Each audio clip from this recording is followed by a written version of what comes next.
Hello and welcome back to another week of meals. Starting off with a Costco rotisserie chicken, probably the easiest dinner ever.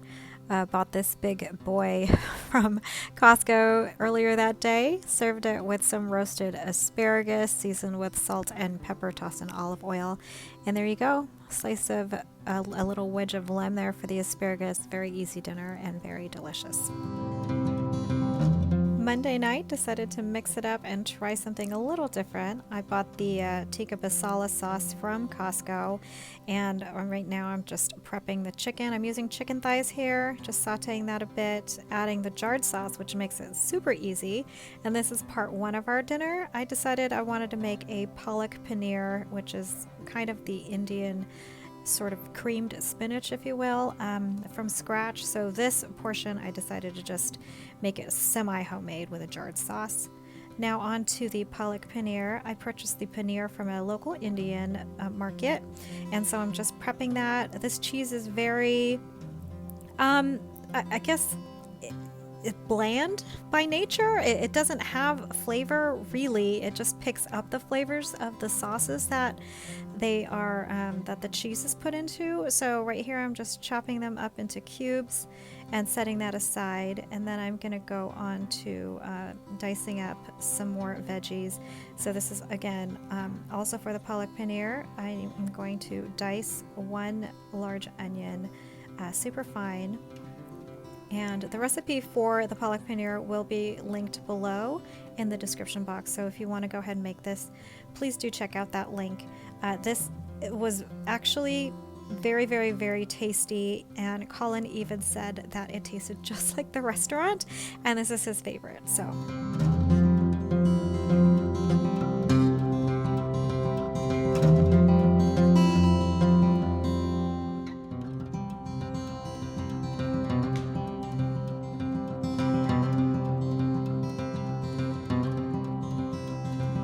Next up, I am going to mince some garlic. So I've got a large clove here that I'm just going to peel and then go ahead and mince.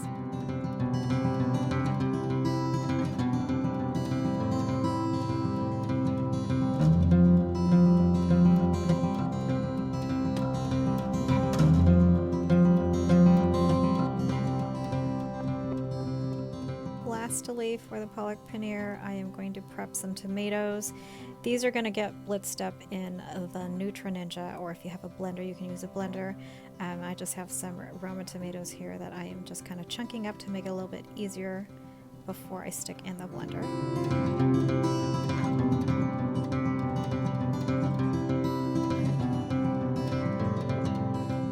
Back to the chicken, I just give it a little stir to make sure nothing's sticking to the bottom, and then set that aside because that's ready to go. Now on to making the Palak Paneer. I take the tomatoes, I'm going to put it into the largest cup of my Ninja blender. Again, you can use a regular blender if you have one. This I am going to puree until super smooth. And then I'm going to set that aside and prep the spinach that's also going to go into the Ninja. So I have 2 bags of pre-washed spinach, basically 1 pound, I believe, of spinach in total. As you know, it wilts super quickly. So I'm going to make some room for the second bag in here. I just have a little bit of some boiling water and basically just blanching until everything's wilted down.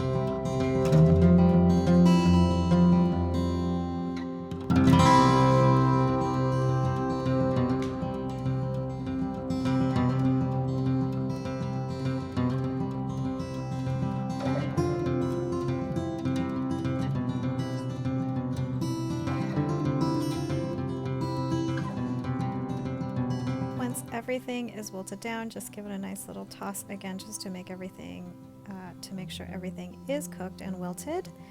And then we're gonna drain the spinach really well, so we're not going to carry over any liquid or too much liquid. And then I'm going to put that in the blender. You can see it's still hot, which is fine. We're just going to give this a few pulses This shouldn't be nice and smooth unless you like it that way, so I just gave it a couple pulses to keep a little bit of texture.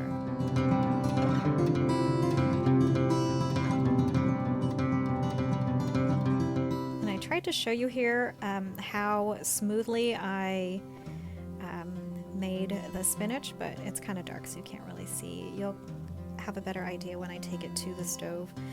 Next up, I'm just going to take the paneer. There's a lot of prep in this, but trust me, it's well worth it, I think.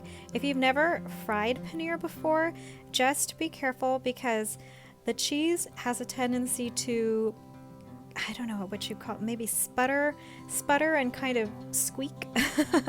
So just take a step back. I did put some olive oil in there at the beginning. You can see I'm just tossing it so that all sides of the cheese gets a little bit of color. And then it will go into the finished spinach sauce and soak up all the flavors.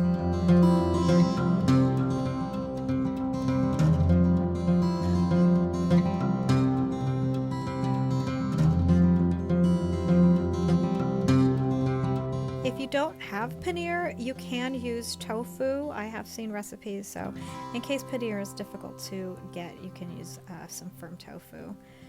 Here I am just going to saute the onions and soften them up. I added some butter, and then I'm going to go in with the spices in just a second. Starting off with some ginger. Now the recipe calls for fresh ginger. I just use the ginger paste that I have. Again, all the spices will be in the description box, in the link of the video in the description box.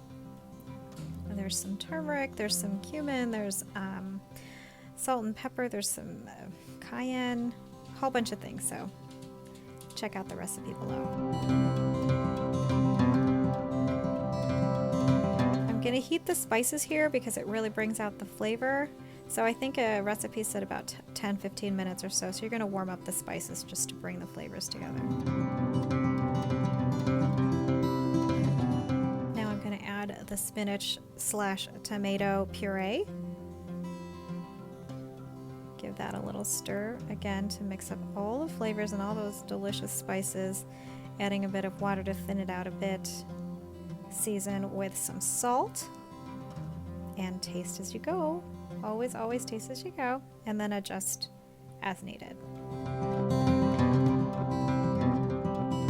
I pretty much bumped up the seasoning from the original recipe. I nearly doubled it. I just did it to taste, but you know, follow the recipe precisely if you'd like. Here I'm adding some heavy cream, and this is what just gives it just that richness in the sauce.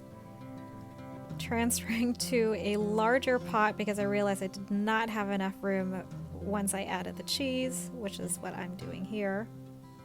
Again, the cheese is already like nice and golden brown on all sides, and that's going to soak up all those spices that I just added to the spinach mixture.